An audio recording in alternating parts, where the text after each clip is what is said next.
Next up, as our segment, we have so boom seconds. Moyo takes us through Genesis chapter 17 with a recap. Yes, Genesis chapter 17. We get to You Abram. did that on purpose, didn't you? You didn't even say all right, so this time. Yeah. I don't even know what I She's said. like, I'm just gonna mess Chris all up. Chris and Jasmine, I'm just gonna mess y'all all up. I ain't even gonna say all right, so. Anyways, chapter 17. We have Abram, who is now 99 years old. Woo. The Lord appears to him, and the Lord introduces himself as El Shaddai, God Almighty.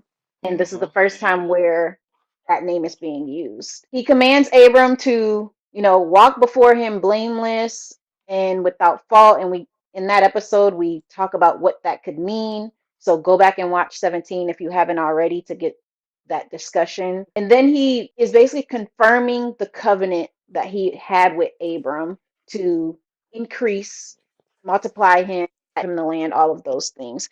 Mhm. Abram falls on his face to God. And God tells him again, "You're going to be the father of many nations." And this time, kings and nations will come from him, which is not something that was discussed prior to last chapter.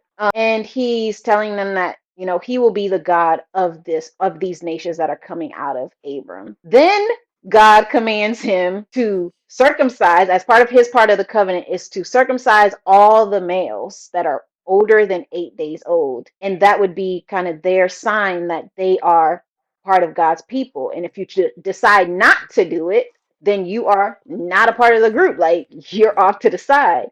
And we also get told that Sarah, and I believe he changes his name at that point. So he changes Abram's Mhm. name to Abraham.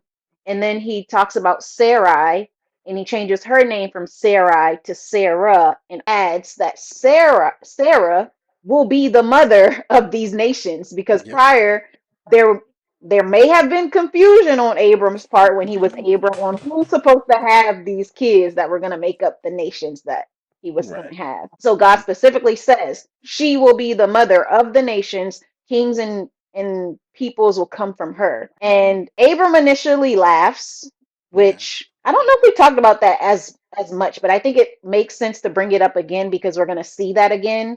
Yep. But he laughs and he's kind of like, "What about Ishmael? Like, Ishmael is here. Use him. What are we doing?" And God is like, I didn't forget about him. He will also be a father of nations, just not the one I was promising from the beginning. Like, this is a whole different thing. And he tells her about Sarah bearing the son and makes the covenant. And then immediately after all of this, Abraham goes ahead and not sacrifice, circumcises all of the men in his household. So Yep. that's his servants, his son Ishmael, who is 13 at this point, Yeah. himself, and everybody. Everybody is getting Everybody. circumcised. Yep. And that is how we end the chapter. That's So how we end chapter. 99-year-old got circumcised, 13-year-old got circumcised, everybody and their mama, not their mamas, but everybody and their daddies got circumcised. And Good then we're catch. jumping into chapter 18. 18.